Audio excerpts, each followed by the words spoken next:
Olá, eu sou a professora Priscila Guedes e nessa aula nós veremos mais um exemplo de uma transformação linear. Bem, na verdade, nós queremos obter uma transformação linear que faça uma reflexão de um vetor em relação ao eixo x. Será que essa transformação existe? Será que essa transformação de fato é uma transformação linear? Bem, então, para isso, eu peguei aqui o vetor v, que está em rosa. As coordenadas desse vetor v, ele tem abscissa 2 e ordenada 1. Bem, eu quero refletir o vetor v em torno do eixo x. Bem, então, espelhando esse vetor, a gente observa que essa reflexão, essa imagem, ela precisa ter a mesma projeção em relação ao eixo x que o vetor v e a mesma projeção, só que em módulo, ou seja, nesse caso aqui, como é uma reflexão, vai ser menos a reflexão do vetor v, e aí nós conseguimos obter exatamente esse espelho, né? Essa imagem refletida. Então, nós obtemos assim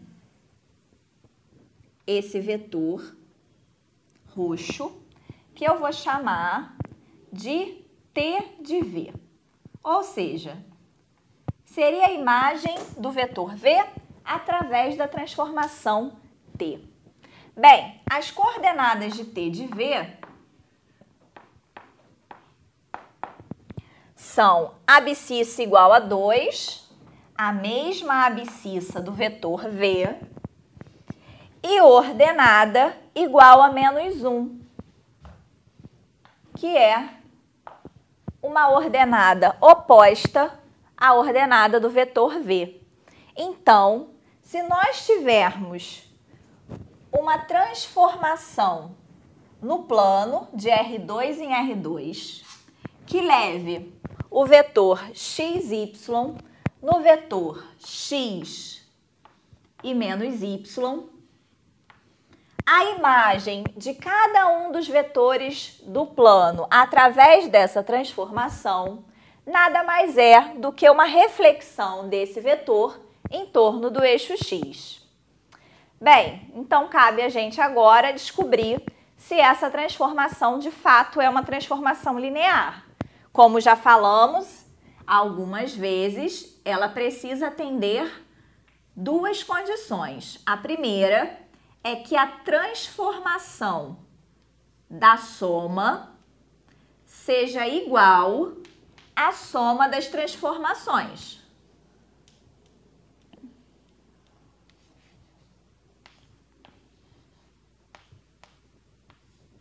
E a segunda condição é que a transformação do produto de um número real por um vetor seja igual ao produto desse número real pela transformação do vetor, aqui no caso, o vetor v, isso para qualquer número real k.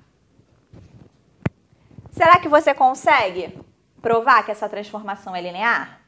Pausa o vídeo, tenta, e a gente vai voltar mostrando como é que a gente faz essa demonstração, né? E aí, você conseguiu? No outro quadro, vamos ver como é que a gente vai observar essas duas condições. Bem, então aqui nós vamos considerar o vetor U de coordenada x1, y1, o vetor V de coordenada x2, y2 e a transformação que a gente quer verificar se é linear ou não é a transformação T de xy igual a x menos y. Bem, vou começar fazendo a transformação da soma U mais V. Bem, A soma desses dois vetores é o vetor que tem coordenadas x1 mais x2, y1 mais y2. Bem, aplicando a transformação T a esse vetor, nós teremos o vetor x1 mais x2 menos y1 mais y2. Bem, então teremos o vetor x1 mais x2, que tem ordenada menos y1 menos y2. Só que eu posso escrever esse vetor como a soma de outros dois vetores, como os vetores x1 menos y1 e x2 menos y2.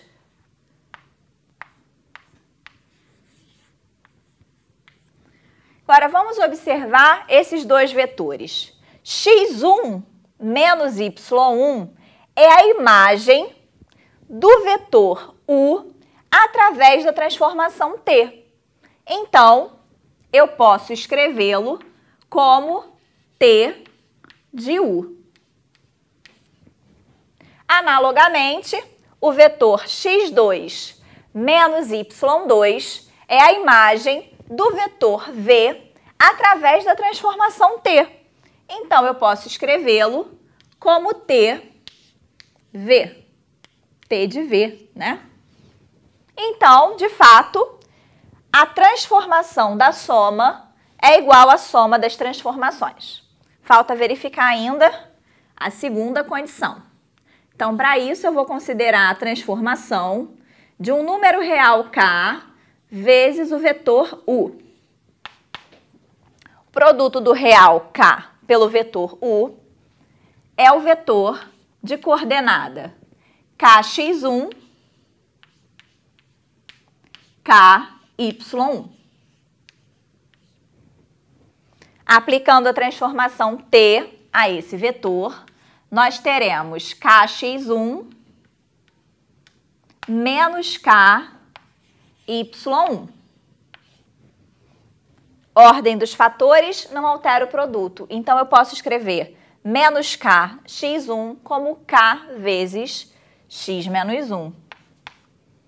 Como k vezes menos y1.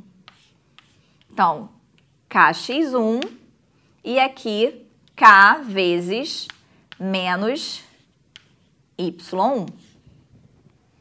kx1, k vezes menos y1, eu posso escrever como produto do k pelo vetor x1 menos y1. O vetor x1 menos y1 é a imagem do vetor u através da transformação t. Então, isso aqui é igual a k vezes t de u. Então, a segunda condição também é satisfeita, então significa que a transformação é, de fato, uma transformação linear. Bem, então aqui nós temos agora a transformação t de x e y igual a x vezes um número real a vezes y. Então, vamos observar o seguinte. Essa transformação, ela mantém a abscissa do vetor e ela altera apenas a ordenada. Se a gente observar aqui no controle deslizante, quando a é igual a zero, nós teremos a ordenada igual a zero. Então, a transformação vai levar o vetor na sua projeção no eixo x, que aqui, no nosso exemplo, é o vetor que está em azul. Ele está levando o vetor u em vermelho nesse vetor azul aqui. Bem, nós acabamos de ver no quadro a reflexão em torno do eixo x. E nesse caso, se nós fizermos a igual a menos 1, nós vamos observar claramente que a imagem do vetor u através da transformação t é a reflexão dele em torno do eixo x. Bem, vamos observar também que quando A é igual a 1, nós temos a transformação identidade. Se esse A for maior do que 1, nós estamos fazendo uma expansão no y, né? Enquanto que o valor de x, ele se mantém inalterado. Bem, se o A for menor do que 1, aqui entre 0 e 1, na verdade eu estou fazendo uma contração em x, né? Uma contração em y. O x, ele permanece inalterado. Bem, se eu pego aqui os valores menores que 0, mas maiores que 1, a gente observa que eu também tenho uma contração no y, porém uma contração refletida, né? Não posso dizer que é a reflexão do vetor u em relação ao eixo x, a gente viu que isso só acontece quando a é igual a menos 1, né? E aí, quando a é igual a menos 1 e quando a é menor do que menos 1, ó, nós estamos também mantendo x e tomando valores de y menores. Repara que em módulo, o vetor, ele está fazendo uma expansão, né? Bem, espero que vocês tenham gostado da nossa aula. Até o nosso próximo exemplo.